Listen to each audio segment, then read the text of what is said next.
A lot of people think, oh my God, I have all these certificates, right? All this, baggage before I can start. But actually, you can work with what you know and apply that to the, in cybersecurity. So yeah, I've been monitoring the logs, and my journey started by just basically getting accustomed to the systems, learning how to analyze the logs. And it's like you get an alert, right? In the beginning, when you don't know the systems, when you don't understand what the Windows processes are, it's very hard, right?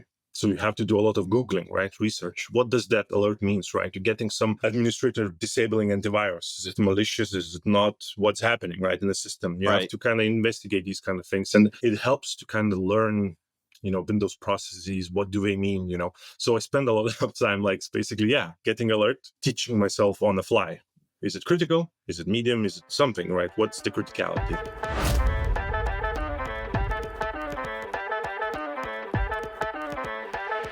Hello and welcome to Secrets of AppSec Champions. My name is Chris Lindsay, and today we're going to be speaking with Edvinous Urbasius. Today's conversation is going to be around getting started in security.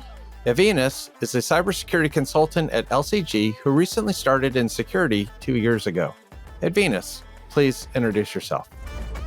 My name is Edvinas. I'm a cybersecurity consultant at Late Consulting Group in Denmark. I've been working in the cybersecurity industry for 3 years. I originally started as a developer and switched to cybersecurity. And today I'm talking with Chris Lindsay, and I'm going to talk more about my story. So that's me. Awesome. I'm glad you're here. So the reason why we're talking today is because on this episode, we're going to talk about getting into security, getting started in security, because this is a question in the comments and conversations I'm having frequently. And so, what I'd like to do is let's start with, Ed, when did you decide that you wanted to get into security? What's your background story? Yeah, so the background story, basically, I started as a web developer. I've been working for corporations like Bestseller and WhiteAway. These are quite big, one small, one big company in Denmark. And I think, at WhiteAway, we had a very, very weird incident where I just went to work one day and all computers in the company were down. Basically, the idea was that the hackers infected the systems and everything went down. And I was like very surprised about it. We spent the whole day recovering.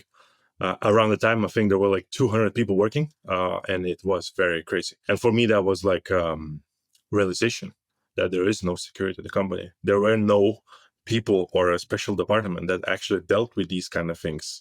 I mean, don't get me wrong, the company was small, 200 people maybe. So it took some time. They have good security now. But back in the day, we're just also learning. And and for me it was very, very like revelation. There's no security. And was like my main, driver. Start learning, start reading. I kind of got motivated about it that, what can I do to change this, right? How we defend, what do we do, right? And that's where that drive started for me. I kept working as a developer, right? But in the evenings, I started reading about security blog, read some blogs, started Try Hack Me. And gradually, I started pushing myself in a company to kind of say, okay, maybe I could become a cybersecurity guy, right, in the company. And my manager, which was a very nice woman, she helped me with that. She tried to promote me into this area, right? So we already had some initiatives regarding cybersecurity, but the thing is, I'm an ambitious person, I would say. So it was not enough for me. So I kind of started looking in the job market, and I switched to Bestseller. They had actually a very interesting position for a SOC analyst. We were building it from scratch. And that's how I basically started. I magically got the job. I didn't have skills. And that's the fascinating thing about it. I didn't have skills. I just started. Basically, it was 6 months, right? But I managed to win. And then I got the job and started working as a SOC analyst. And I've been working there for almost a year. We were doing a lot of interesting work, monitoring the systems in Bestseller. It's quite a huge company in Europe. And there are lots of traffic coming from all sorts of places, and that was very interesting work. We would get $500 per day. A lot of impossible travel, and that was wow. We dealt a lot with these kind of things, and I learned a lot that job. And after a year, I took a magic leap to cybersecurity consultancy.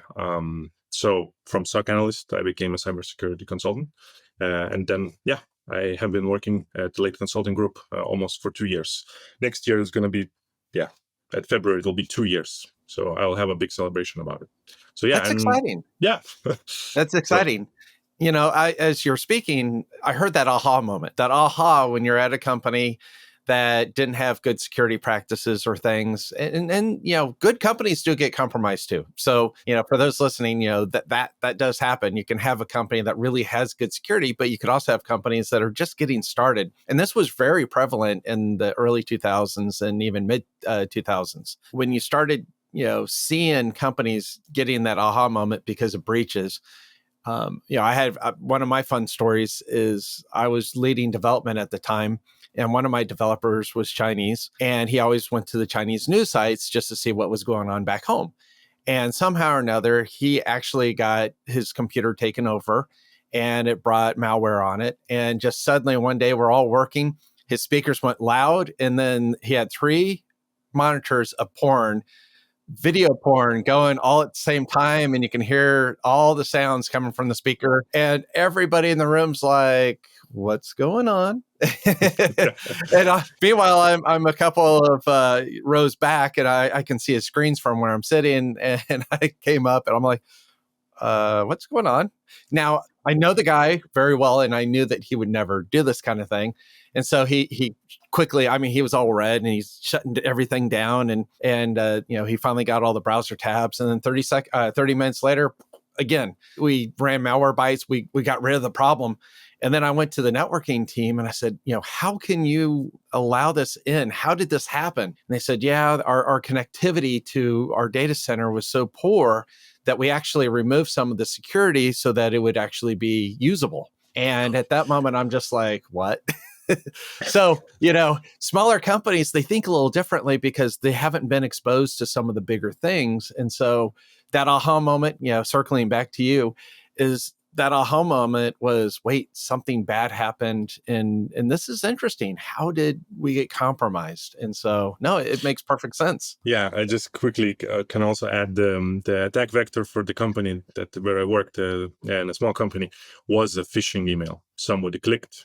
And I'm not blaming people, everybody can fall for this, right? If it's a good, well-crafted email, right?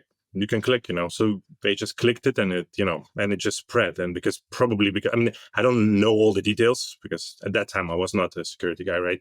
And nobody shared that information. It's, how it is, right? And that probably it was not, segmented. We just, plowed through the system and then, this happened. I know that my computer was fine. I really do. I had a developer machine, but they still asked me to reinstall everything, to wipe everything clean. So, but like most of the people that got affected that day were Windows-based machines, right? We had Macs as developers, right? Yes. But still, call precautions. And so, we spent the whole day fixing things and helping others as well. It was a simple, right, thing. Email phishing is not in my head. It's not a big problem, but it is, right? It still is, right? Even if you have all this tooling, the latest and greatest, systems in place, still can happen. And that happened. So basically. Well, and the thing with that is a lot of companies have email tools. I won't name names. They have email tools that change the URLs, that validate the URLs. And sometimes they're so fresh that it hasn't been flagged yet. And so, the whole story of hover over the email, make sure the link looks right is gone out the window because you're looking at the link and it's already funky anyway. And so you're like, all right, it looks good, click. For me, I've seen, I'll say this and then we can move on. One of the things that I've seen is I've had emails from Amazon saying, hey, your order didn't go through. There was an issue with the credit card. Go take a look. And it was purely phishing because, sometimes you just receive these out of the blue and you're like, I didn't order anything. But there was one instance where I had actually ordered something and it was actually the first time I saw this come through. And I just ordered and 5 minutes later I had the email. And I thought, what happened? Because it said the order was complete, everything was fine. I saw this email. This email looked very legitimate. It said, hey, an order that you just recently placed, And so I'm looking at it and looked extremely authentic, had the Amazon logos, it had everything. And then I went to, as I practice and I preach to everybody, go to the source. So I went to the source and I saw Amazon and it said order is complete. It's in processing. Credit card has been successful. And And that's when I realized taking the links and using other tools that, you could validate that it was indeed a phishing attempt. So I can just quickly wanted to, I will add something else sure. to this topic. I also had like a moment where I actually failed as a security practitioner, right?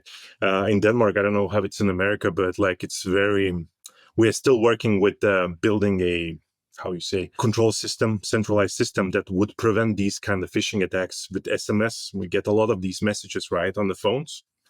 Denmark is working on it, and they're planning to actually enroll something to block these things and be more proactive about it. But at the moment, we're getting other phishing SMS, right? So I received also, like you, I was waiting for a package, and that week I got the SMS, just, this link, and I clicked it. So, I'm trying to say that, even, if you have all that knowledge in place, the best. So you have to be very, very careful. Yeah, very careful about it. All right. So going back, so you started there, you got inspired about security, and then you went and you were on a SOC. So tell me about your journey inside the SOC. Yeah, the journey started basically just getting accustomed to the systems, right? I think being a developer helps with analyzing information, right? Because you know how to automate things, you know how to write scripts, right? You know how to use Python. So that kind of, helped to kind of have that mindset, and I basically analyzed all the logs. I didn't know all the systems, right? Microsoft has its own, CM, and I just learned on the job. Basically, that's the idea, and that's what's amazing about cybersecurity. A lot of people think, "Oh my God, I have to have all these certificates, right? All this, baggage, before I can start." But actually, you can work with what you know and apply that to the, in cybersecurity. So I've been monitoring the logs, and my journey, started by just basically getting accustomed to the systems. Learning how to analyze the logs, and it's like you get an alert, right? Right. In the beginning, when you don't know the systems, when you don't understand what the Windows processes are, it's very hard, right? So you have to do a lot of Googling, right? Research. What does that alert means, right? You're getting some administrator disabling antivirus. Is it malicious? Is it not? What's happening, right, in the system? You have to kind of investigate these kind of things, and it helps to kind of learn, Windows processes. What do they mean, So I spend a lot of time, like, basically, getting alert, teaching myself on the fly. Is it critical? Is it medium? Is it something, right? What's the criticality? How bad it is, right? So, and this, I would say, like, not to brag, but I think it took like 2 months, to get accustomed to it. And from there, it was like, not to say a breeze, but it was very easy to kind of now to have a control about the logs. They were not intimidating, right? Now you can focus on them. Okay, I'm getting this, how critical it is. What should I do, right? Whom I should write, involve other people into this loop. So it kind of, and the progression was that in 6 months, me and my colleague managed to get a good hold of it. Actually, we're like doing like SOC 2 people only inside the company, right? And then there was externals. But with my colleague, we managed to kind of get a good control of regarding the logs. And basically, you would go to work at 8 o'clock. You go through the logs, you analyze all the alerts, all that jazz. And 10, 11 o'clock, you can have a cup of coffee.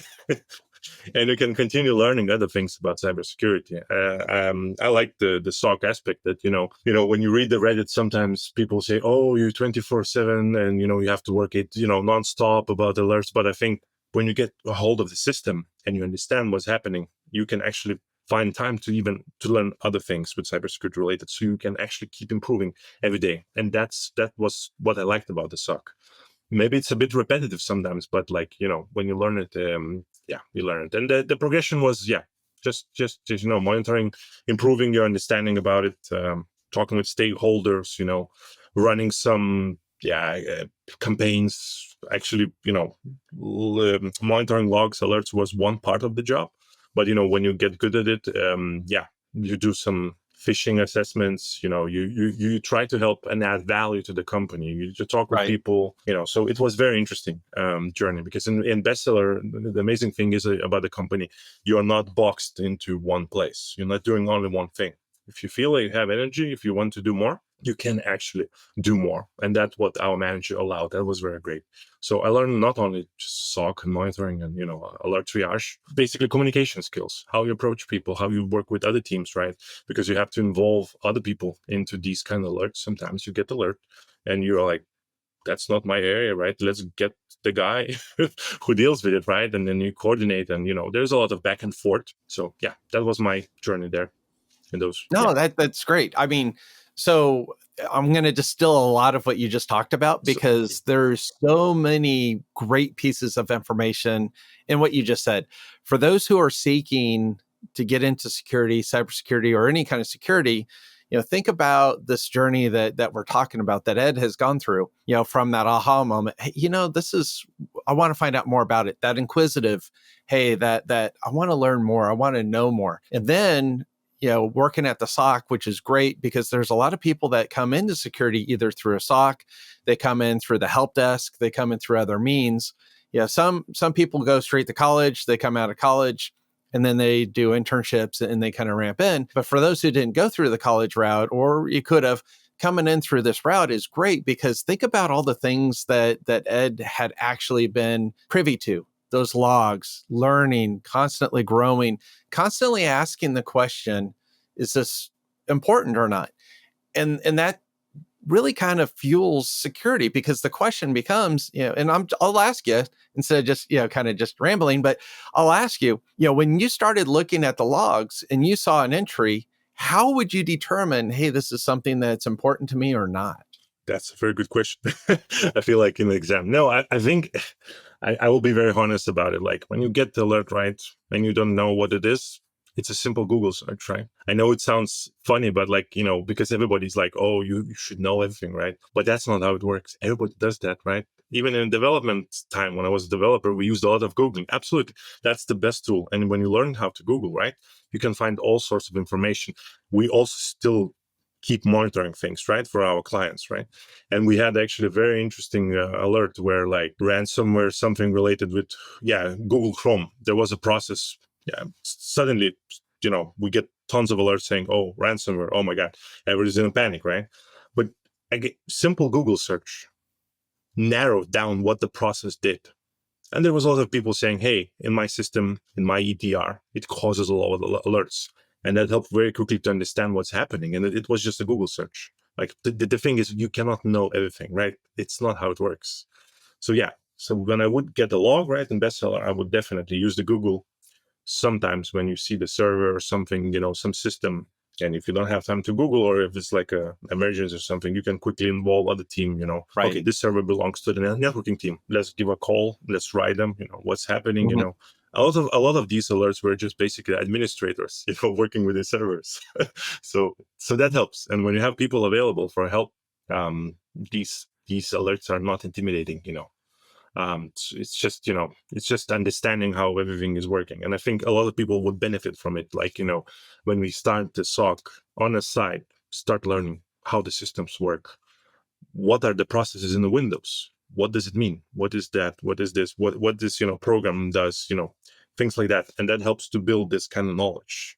And suddenly you're not, scared about it. Oh my God, Exactly. Well, and you bring up a good thing, a good point. For instance, whenever I would mentor my new developers or developers in general, they would always ask me, hey, do you have an answer for this? My first question is, did you Google it? And I would teach, the developers how to Google, how to look for information, how to find the data. If you have a message or an error or something happening, here's how to Google it. And that same concept applies to everything. It drives my wife nuts because she'll ask me a question and she already knows my first question back to her is, did you Google it? And she's like, don't even ask. I'm not going to, no, I did not. I just want an answer. And you do have that also from time to time within your company, your environment. But the reality is Google really has a lot of great information. In today's tools, you even have some of the AI powered searches that you can ask it. And don't be afraid to use these tools because it's all about learning, growing. And when you pass the information into the tool, you still need to discern, is this information correct or not? Because again, if you're not Googling it right or using the right search engines with the right terms, you may not get the right thing. And my advice was always copy the entire message, drop it in there, because you will get something close to what you're looking for. And I have to so, say, yeah, I'm sorry for cutting you off, but I have to no say worries. the AI is like is definitely the future, and have been using ChatGPT a lot. I think as soon as they just unveiled it, it helps a lot to deal with things, right? But as you say, you have to take the input, and you need to check it. The output. You need Right. to kind of, like, I can actually give a funny story today. I was looking. Sure. I'm very interested in stock markets and investing, and especially like the 80s in America. The UP era, right? And I was Googling about some movies and documentaries and I used ChatGPT to asked about it. Like, can you recommend me some movies, right? Started with a list. I quickly checked in Google. The movie doesn't exist. So I was like, I mean, don't get me wrong, like 5 of them were correct, but the 6th or 7th was wrong. I was like, okay. So yeah, I keep checking. I mean, I don't take on the face value. I think it's important, like, to cross check it. Sometimes when I get the output from AI, from ChatGPT, right, I check with Google, so I kind of cross compare. And that's important to remember that fact, that when we get something, you have to be very cautious about it, and critical thinking Right. skills have to be applied, right? So Right. very good tool, very nice to use that in cybersecurity, but be cautious about it. So I'll share my funny story real quick about AI. So I was mowing the yard. I was listening to a podcast. Jen Easterly was on there talking about how America, the cybersecurity market needs new cybersecurity people, needs fresh people learning through boot camps and other means. And I'm listening to this podcast as I'm mowing, and I'm thinking, man, there's some great information in here. I might want to put it into a paper. So later on, about a week or two later, I'm writing a paper. I'm talking about application security as a career. And I was trying to think at that moment, I couldn't remember who it was that I was hearing mention this. And so I went to GPT and I started saying, okay, I kind of remember this, and this, and this, and this. And it came back with almost exactly what I remembered. And I'm like, this is great. So I had already written, so I just needed a source. And so hey, this is the source. So I plugged it in. My fact checkers came back and said, we can't, because I didn't put Jen Easterly, I put in the thing that I found within GPT, because it was the podcast and everything. And I was like, all right. So they come back and they say, this doesn't exist. We can't find it. And I was like, sure, it's there. And then I went back to the same chat message that I had, and I asked it, and it came back and it said, oh no, that was just a made up story that meant, that kind of hit your requirements. So GPT totally just came up with this entire thing on its own that was really close enough that I actually thought that was the conversation that I heard when I was listening to the podcast. So really the moral of the story is, when you hear things out of GPT or you see the things out of GPT, they can be wrong, and sometimes it will actually make stuff up. And you just got to be careful. You have to fact check it and make sure that everything's good. So I'm going to circle us back. So from, going in, you had your aha moment, you had your SOC moment where you worked in the SOC, and then you went on. And really, a lot of what we're hearing and talking about today is in your journey is really that thirst for knowledge, that thirst for understanding. Again, back to when I'm looking at logs, and that log may have something that's important or not, and learning and that mentorship. And so my question to you, Ed, is, did you have somebody that really, put you under, their wings and really help mentor you? I honestly think I learned a lot by myself. It's good and a bad thing at the same time, because it's like, yes, you can ask some other people in a team, about it, but they are not SOC analysts. They work with other things, right? There's a compliance guy, there's a manager that signs deals with, like new software that he needs to buy, purchaser or something. So everybody is just doing different things. So first 6 months, I think I've been doing it myself. So it was a little bit hard. Sometimes spend a lot of times in Reddit forums, about it. But then I had a colleague who joined me, and it was very nice to work with her, because suddenly now you have a sparring partner. You take a log, you take alert, right? And then you can discuss it. Like, how do you see this? And when we have different opinions, that's where the beauty starts, right? That's why are you thinking like this? What is your thought process about it? So that was very nice. I felt like the first phase was slow, And then when she joined, we immediately like hit in the right way. And then, it became like a game, let's learn this, let's learn what is it, I learned how she thinks, she learned how I think, and that was very nice. I think it's important to work with people who think differently about the same things, right? So that's where all that good thing comes. Like I think in the variety in the team is important. That was very nice that she joined us and we worked together. And I think that's where the mentorship started. We helped each other a lot. And it's important because when you have somebody you can bounce things off of, that's when you can really sharpen up, because if you're just going to throw stuff over the wall, they're going to just get mad at you. But if you think, okay, this log, I think it's a positive find, I think it's something interesting, the Google tells me it is, you reach out and what do you think, and you collaborate and realize, yeah, this is something we want to go further down and discuss, or go raise alarms, because the last thing you want to do is raise a false alarm, get a lot of people, up in arms, call the knock, get, people on the phone, for a security incident that doesn't exist. As you've progressed in your career and your knowledge, in these 2 years, that you've done that too, you've given back and you've helped somebody else Yes. grow and be better. And that mentorship, that's the thing that's really wonderful about the security environment, is people are out there helping each other to be better, to be to really to grow. Because if we're not helping each other grow, then really as a security group and an industry, we're sunk. Because bad actors, if they really, especially state actors, if they want to get in, they're going to get in. The question becomes, it's the little script kiddies who are finding scripts on the internet, or now with AI, hey, how do you do this? And then they're just pinging sites to see what they can get away with. And so having the shared knowledge and helping each other out helps everybody. Hey, there's something new that's out there. I probably should fine tune the web application firewall or the edge or some other aspect. All right, I'm going to pivot our conversation a little bit here. One of the things that you mentioned was your previous developer and coming into this role. So my question to you is, how helpful has that been? Yeah, it has been very grateful. I can maybe share some examples, right? So when we worked in SOC, right, we also worked very closely with developers in Vessel, right? So understanding how the pipelines are made, right? Understanding the whole CI, CD process and, tooling and all that jazz, how the apps are built, that helped understanding the code, right? I mean, I worked with the code before, right? And, picking up the projects that they worked on, looking in the Right. code. We had some, for example, alerts from Git Guardian. The Git Guardian is secret detection.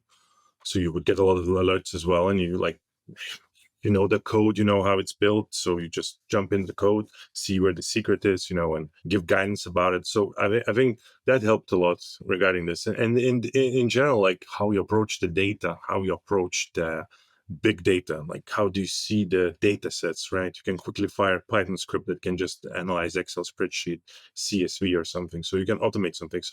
I think coding helps a lot in cybersecurity It really because you does. have different I mindset, Well, different, it is. It see, really yeah. is. And I will typically, from time to time, just open up Visual Studio or Visual Code and go to town and just, have an idea or a thought and just kind of play with things, or go play with AI and see what it can generate for me. And then, look at it from a security standpoint. The reason why I bring up the developer is because a lot of the times when I'm talking to people and they say, hey, I want to get into security or cybersecurity or application security, my question's always, well, do you have any developer experience? And if they don't, I always have typically suggested go find an open source project and go contribute. Learn how to program, do the basics, because knowing the basics will help you secure. You can know Edge, sure.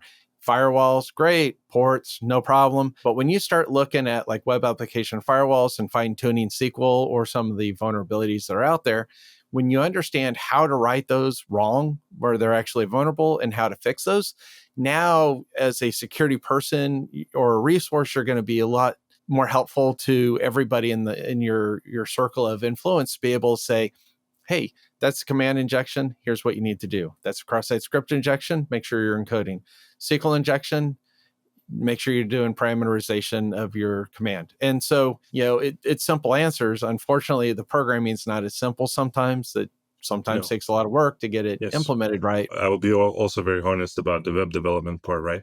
I was not the best coder. I was average. And I will tell you why. I could, improve it, but I lacked the creative aspect of it. I don't know how to explain it, but I was not like, let's do it this way, or I could maintain it. I was good at that. But what I'm trying still to say, even if you are just, basics, as you say, right? Right. It really helps a lot. Front end is really tough. And there's not a lot of people that are good at front and back. I am, but there's not a lot of people who really get the artistic aspect of the front that understand all the different things, because you have so many languages. And when you start thinking client side, client side versus server side, and the object oriented and all that, the concepts, the words flow off easily, but the whole concepts behind some of these are very tough. And, some people really get it and some people don't. And that's okay, because that's how it is. Yeah. I mean, that's the reality, but having that exposure is important, because it really does help you. You don't have to be a great programmer to be really good at understanding this is what these kind of vulnerabilities look like, and here's the answer how to help them, solve those. Yes. So I'm going to pivot again. And my question to you is, so for continuing education, right? So a lot of what you've learned has been on the job. A lot of what you've learned has been growing in the evenings and on your own. You probably have a lab that you're doing stuff with at home. I'm going to recap your career real quick, because, really the hope for this podcast is really for those who are inspired to get into security. You don't have to go to college. You don't have to be top notch, the best of the best, because honestly, the guys who are really the best had to start somewhere. And it's a journey. It's not a quick destination. It's a long trip to get to it. And when you do get there and you've gone through the pain, the agony, it's a long process, but it really pays off. And especially the mentorship. Somebody takes you under the wings, helps mentor you. Turn around and return the favor. Give back to the community that you've been given to, and that's how we become better. So, Ed, what is the best advice somebody has shared with you? Best advice, I think I will just mention a book I read. I will frame it as a book. There's this guy that created the book So Good They Can't Ignore You, Carl Newport, and it's basically how you add the value to society, where you have to be good at something, right? Where we cannot just ignore you. Have such a good skill, right? And that's that will be that's the best advice I received. Be so good they cannot ignore you. Find ways how to add value, right? Find ways how to be good at something, right? Practice, right? Work hard, right? I don't know, in today's society, the hard work is sometimes demonized, but I think it's important to have that approach to life where you're if you find something that you're very passionate about, you have to, work hard and build your skills, and it will pay in spades. It's going to be amazing. So just keep working and keep adding value to society. That's the best advice I've received. Awesome. No, I think that's great advice. Ed, thank you so much for coming on today. We've had a great conversation, and I really appreciate you taking the time to come here. Thank you. It was amazing. See you next time, maybe. Yep. Bye. All right. Thank you so much for joining us today on Secrets of AppSec Champions. If you found today's information valuable, hit that subscribe button on your Apple Podcast, your Spotify, or wherever you're listening to today's episode. Ratings and reviews are like gold for us, so if you're feeling generous, please leave us a kind word, as it helps others find our show. Until next time, take care.